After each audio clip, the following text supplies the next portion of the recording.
दोस्तों नमस्कार, आप सभी का स्वागत है उत्तर प्रदेश वेदर पर। मेरा नाम है अरविंद धामा।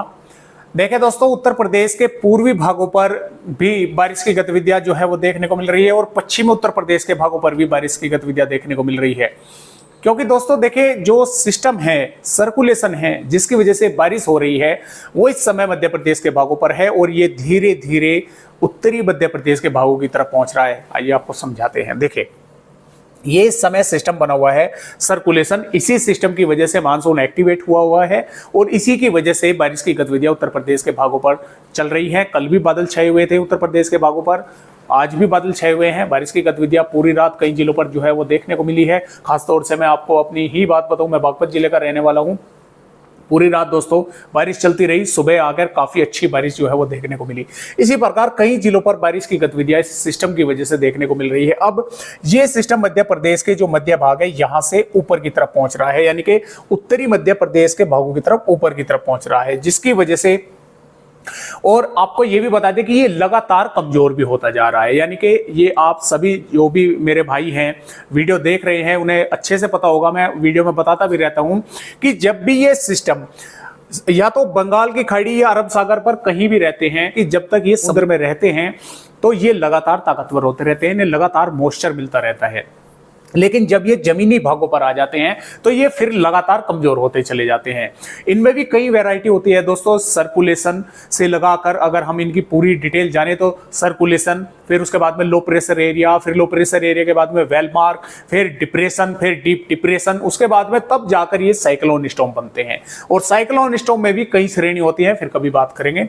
फिलहाल ये सबसे निम्न दबाव का क्षेत्र है, यानी कि सबसे कमजोर ये सर्कुलेशन ही बनता है। अब तक ये लो प्रेशर एरिया था, लेकिन अब कमजोर होकर सर्कुलेशन बन चुका है, लेकिन ये सर्कुलेशन भी लगातार कमजोर होता जा रहा है।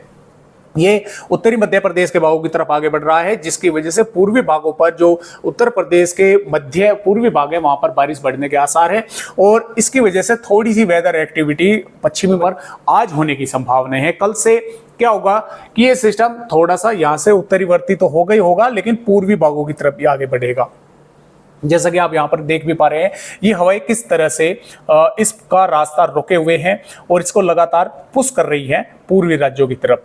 मानसूनी ट्रफ भी इस समय मध्य प्रदेश के भागों पर है। तो यहां पर जैसा कि आप देख पा रहे हैं कि उत्तर प्रदेश के ये जो मैंने येलो कलर की बना रखी है, ये हवाएं दर्शा रखी है इसमें कि किस तरह से बंगाल की खाड़ी से हवाएं उत्तर प्रदेश के भागों पर पहुंचकर नमी बढ़ा रही है और नमी बढ़ने की वजह से बादल विकसित हो रहे हैं और बादल विकसित होने की वजह से बारिश की गतिविधियां देखने को मिल रही है। तो ये सिस्टम अब पूर्वी भागों पर बारिश बढ़ाएगा, पश्चिमी भागों पर भी बारिश होने की संभावनाएं बन सकती हैं और पूर्वी भागों पर, मध्य भागों पर, जो उत्तर प्रदेश के भाग है, वहां पर तो बारिश होगी ही। अब ये धीरे धीरे फिर 12 सितंबर से 13 सितंबर से इस तरह से पूर्वी उत्तर प्रदेश के भागों की तरफ पहुंचेगा। पश्चिमी उत्तर प्रदेश पर बारिश की गतिविधियां समाप्त हो जाएगी, लेकिन पूर्वी भागों पर चलती रहेंगी। लेकिन 14 सितंबर तक बंगाल की खाड़ी पर एक और निम्न दबाव का क्षेत्र बनेगा, यानी कि सर्कुलेशन बनेगा और वो ताकतवर होगा। लो प्रेशर एरिया भी बन सकता है आने वाली 15-16 सितंबर तक। वो सिस्टम उड़ीसा के भागों से इस तरह से नीचे की तरफ पहुंचेगा, जिसकी वजह से फिर से यही प्रक्रिया जो है वो दोबारा चलेगी, क्योंकि ये सिस्टम तो 13 सितंबर के दौरान लगभग कमजोर हो जाएगा, समाप्त हो जाएगा, लेकिन वो सिस्टम नया बनकर भारत के दक्षिणी राज्यों की तरफ, यानी कि तेलंगाना, दक्षिणी मध्य प्रदेश के भागों पर ट्रेवल करेगा आने वाली 19-20 सितंबर तक।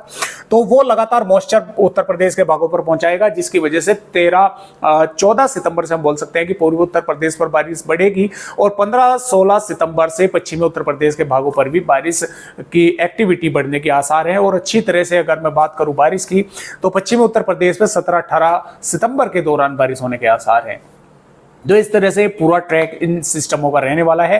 आइए फिलहाल देखते हैं कि 11 सितंबर में उत्तर प्रदेश के किन किन जिलों पर बारिश होने के आसार है और 11 सितंबर से आने वाली 19 सितंबर तक भी देखेंगे कि किस तरह से उत्तर प्रदेश के भागों पर बारिश होने के आसार हैं। दोस्तों, जैसा कि आप यहाँ पर 11 सितंबर की वेदर रिपोर्ट उत्तर प्रदेश राज्य की देख पा रहे हैं, देखिए मैं थोड़ा आपको जूम करके दिखाने की कोशिश करता हूँ कि उत्तर प्रदेश राज्य के मध्य से और पूर्वी भागों की तरफ बारिश बढ़ रही है, यानी कि ये लगभग यहां पर रहेगा जहां पर मैं आपको बता रहा था। ये लगभग उत्तरी मध्य प्रदेश के यहां पर भागों पर आएगा। अब इसकी वजह से जो उत्तर प्रदेश के महोबा, हमीरपुर, झांसी, बांदा, चित्रकूट, कौशाम्बी और फतेहपुर प्रतापगढ़ से लगाकर सुल्तानपुर, अयोध्या और से अंबेडकर नगर, गोरखपुर, बस्ती के कई भागों पर मध्यम दर्जे की बारिश होगी। कई भागों पर मध्यम से तेज बारिश भी हो सकती है। कुछ इलाकों पर भारी बारिश भी देखने को मिल सकती है। इसके साथ साथ इटावा, कन्नौज, कानपुर देहात, जालौन के भागों पर भी अच्छी खासी बारिश होने के आसार हैं। और लखीमपुर खीरी, बहराइच, श्रावस्ती, बलरामपुर, सिद्धार्थनगर, महाराजगंज, कुशीनगर, देवरिया, बलिया, गाजीपुर, वाराणसी, चंदौली, मिर्जापुर, सोनभद्र के भागों पर भी बादल छाए रहेंगे। कुछ भागों पर बारिश होने के जो आसार हैं वे यहाँ पर भी बने हुए हैं। अब बात करें अगर पश्चिमी उत्तर प्रदेश की, तो देखिए पश्चिमी उत्तर प्रदेश के देखिए कुछ जिलों पर बारिश होने के आसार हैं, यानी कि आगरा, मथुरा, फिरोजाबाद, एटा, फर्रुखाबाद, शाहजहांपुर और पीलीभीत के भागों पर यहाँ पर बादल छाए रहेंगे, बारिश होने के आसार हैं। अब जो ये पश्चिमी उत्तर प्रदेश के सहारनपुर, बिजनौर, मुरादाबाद, रामपुर, बरेली, मुजफ्फरनगर, शामली, बागपत, मेरठ, हापुड़, अमरोहा, गौतम बुद्ध नगर, बुलंदशहर, बदायूं, अलीगढ़ के आसपास के जो भाग हैं, हालांकि इसमें मथुरा, आगरा भी आते हैं पश्चिमी उत्तर प्रदेश में, लेकिन यहाँ पर मैं पहले ही बता चुका हूँ कि बारिश होने के आसार है। इससे ऊपर अलीगढ़ से ऊपर की तरफ यहाँ पर क्या होगा कि बादल तो आते जाते देखने को मिलेंगे, यानी कि मॉइस्चर तो रहेगा। अब उस मॉइस्चर के बीच में ये एक देखने वाली बात होगी कि यहां पर बारिश होती है या नहीं, या फिर ये सिर्फ बादल ही यहां पर दिखते आते जाते देखने को मिलते रहेंगे, या कुछ समय के लिए धूप भी जो है वो देखने को मिलेगी, या उस दौरान बादल यानी कि कुछ यहां से ऐसा होता है कि दोस्तों की मौसमी सिस्टम रहेगा लगभग यहां पर, तो कुछ बादल विकसित होकर हवाओं के साथ वे आगे बढ़ जाते हैं। तो आपने कई बार ऐसा देखा होगा कि काफी गर्मी हो रही थी और एकदम से बादल आए और बारिश कर आगे निकल गए, तो इस तरह की भी स्थितियां बन जाती हैं, क्योंकि मॉइस्चर लगातार उत्तर प्रदेश के पश्चिमी भागों पर है। पूर्वी हवाएं अभी बंद नहीं हुई है, पूर्वी हवाएं लगातार चल रही हैं। इन पूर्वी हवाओं में लगातार मॉइस्चर है, क्योंकि ये बंगाल की खाड़ी से पहुंच रही है, तो इसलिए बारिश होने की संभावनाएं 50-50 है। बारिश हो भी सकती है और धूप भी देखने को मिल सकती है, और कुछ भागों पर दोपहर के बाद या शाम के समय या कुछ जिलों पर सुबह के समय भी बादलों की आवाजाही देखने को मिल सकती है और बारिश भी हो सकती है। तो इस तरह की स्थितियां उत्तर प्रदेश के पश्चिमी भागों पर रहेगी। मुजफ्फरनगर, बागपत, मेरठ, गाजियाबाद, सहारनपुर, शामली, अमरोहा और गौतम बुद्ध नगर, बुलंदशहर, अलीगढ़ के संभल के भागों पर।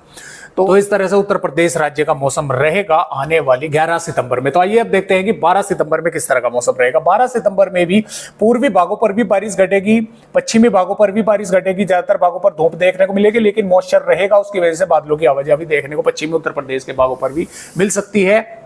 दक्षिणी भागों पर बारिश होने के आसार है। 13 सितंबर की अगर बात करें, 13 सितंबर में ये सिस्टम लगभग उत्तर पूर्वी मध्य प्रदेश के उत्तरी भागों पर रहेगा। बारिश की गतिविधियां काफी कम उत्तर प्रदेश के भागों पर हो जाएगी, खासतौर से पश्चिमी भागों पर, लेकिन पूर्वी भागों पर कई कई वेदर एक्टिविटी देखने को मिलती रहेगी। 14 सितंबर में भी पश्चिमी उत्तर प्रदेश पर लगभग मौसम ड्राई बना रहेगा, धूप देखने को मिलेगी, लेकिन कुछ बादलों की आवाजाही देखने को मिलती रहेगी। पूर्वी उत्तर प्रदेश के हालांकि कई भागों पर बारिश होने के आसार है। और जब तक यहाँ पर बंगाल की खाड़ी पर एक निम्न दबाव का क्षेत्र नया सर्कुलेशन जो है वो बन चुका होगा, उसकी वजह से भारत के पूर्वी राज्यों पर बारिश बढ़ेगी, उसी की वजह से पूर्वी राज्यों पर भी बारिश होने के आसार हैं।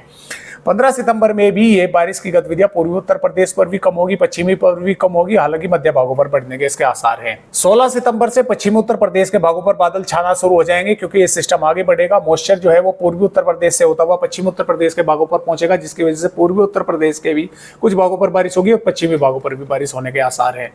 17 सितंबर में भी पूर्वी उत्तर प्रदेश पर भी बारिश होगी, पश्चिमी उत्तर प्रदेश पर भी बादल छाए रहेंगे, बारिश होने के आसार लगातार यहाँ पर बनेंगे। और 18 सितंबर में भी उत्तर प्रदेश के पूर्वी भागों पर और पश्चिमी भागों पर भी बारिश होने के आसार लगातार यहाँ पर नजर आ रहे हैं, क्योंकि ये सिस्टम महाराष्ट्र के भागों पर रहेगा, काफी ताकतवर रहेगा। मॉइस्चर उत्तर प्रदेश के भागों पर जो बढ़ने की उसकी संभावनाएं हमें नजर आ रही है।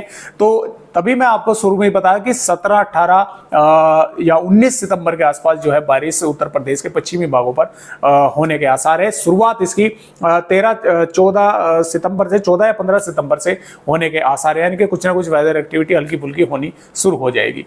तो फिलहाल आज की वीडियो में बस इतनी जानकारी, एक नए अपडेट के साथ आप सभी दोस्तों से फिर मिलता हूं। तब तक के लिए सभी दोस्तों को नमस्कार।